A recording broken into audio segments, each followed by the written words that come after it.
فواحد الطنجره درت اللحم ديالي، انا درتو باللحم ديال الراس. يمكن لكم تستعملوا اي نوعيه ديال اللحم. درتو مع الحمص، طاب لي مزيان حتى طاب. من بعد غادي نرمي عليه الخضره.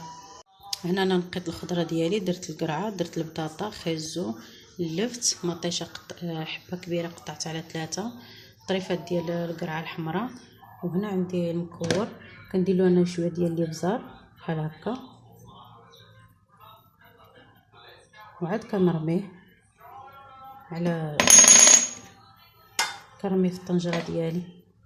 هنا درت المكور، غادي نزيد عليها الطريفات ديال اللفت، غادي نزيد خيزو، غادي نزيد بطاطا، زدت عليها هنا القرعه الحمراء، زدت هنا القرعه الخضراء، وغادي نزيد هنايا حبه ديال مطيشه. نضيف عليهم هنايا واحد الخويط ديال الزيت البلديه. انا درت التفويره الاولى والثانيه فورتو، التفويره الثالثه كندير فيها تقريبا 2 كيسان ديال الماء. وهذا هو السر ديال الطعام ديالي انا باش كيجي زوين. كنزيد عليها معلقه كبيره ديال الملحه،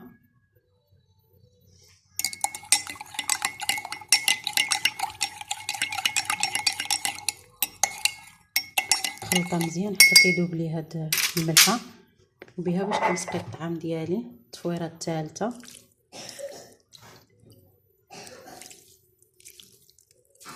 وكنردو يفور. رديت الطعام ديالي تفور التفويره الثالثه. هنا من بعد ما تفور لي الطعام ديالي غادي ندير معلقه فيها شويه ديال السمن والزبده. ديك المعلقه مخلطه مزيج بين السمن والزبده. اللي كيبغي الزبده بوحدها يديرها، اللي كيبغي السمن بوحدو يديرو. انا كنديرهم بجوج بيهم. الشكل النهائي ديال الكسكسو ديالنا كيجي زوين بعد ما سقيتو. المريقه هنايا اللي بغى يزيد المريقه لراسو. وبالصحه والراحه الى فيديو قادم ان شاء الله.